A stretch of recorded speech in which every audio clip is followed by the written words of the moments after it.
I was walking home from work one night, tired and eager to get into bed.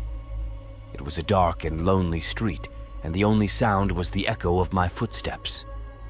I was about halfway home when I heard it, a faint melody drifting through the air.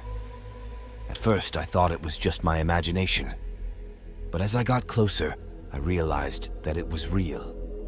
It was a haunting melody, like something out of a nightmare.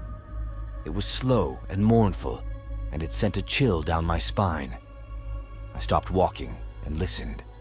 The melody was coming from somewhere ahead of me, but I couldn't see where. I took a deep breath and started walking again. I was determined to find out what was making that sound. The melody got louder as I got closer. It was coming from a narrow alleyway, dark and forbidding. I hesitated for a moment, but my curiosity got the better of me. I stepped into the alleyway. The alleyway was even darker than the street. I could barely see a thing. I felt my way along the wall, following the sound of the melody. The melody grew louder and louder. It was so loud now that it was deafening. I could feel my heart pounding in my chest. I was starting to get scared. I came to a corner and turned it. And there, at the end of the alleyway, I saw it. It was a woman standing in the middle of the alleyway. She was wearing a long white dress. Her hair was long and black, and it covered her face. She was singing the melody. But she wasn't just singing it. She was wailing it. It was the most mournful sound I had ever heard.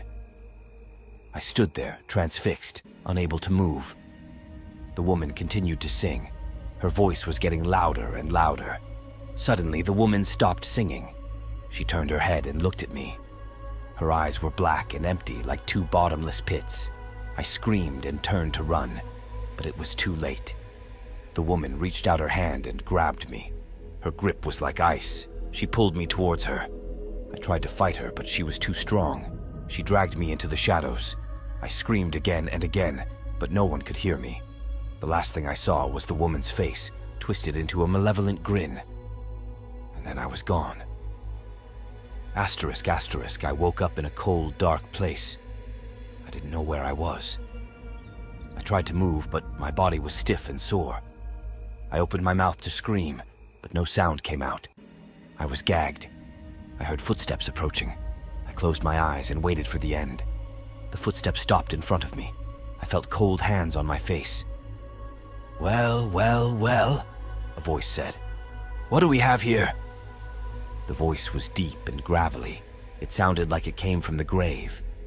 I tried to speak, but I couldn't. The voice laughed. "Don't worry," it said. "You'll have plenty of time to talk later." I felt the hands on my face grab me and pull me to my feet. I was dragged through the darkness. I didn't know where I was going, but I knew it wasn't good. I could feel the melody again, getting louder and louder. I closed my eyes and waited for the end. I don't know how long I was there. It felt like an eternity. I was tortured every day. The melody was played over and over again until I thought I would go mad. But I didn't die.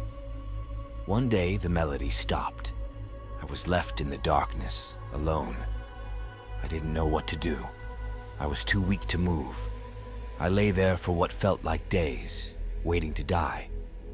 But then, I heard a noise. It was a faint sound, but it was enough to give me hope. I opened my eyes and saw a light. It was coming from somewhere far away. I started to crawl towards the light. It was slow and painful, but I kept going. Finally, I reached the light. I crawled out of the darkness and into the open air.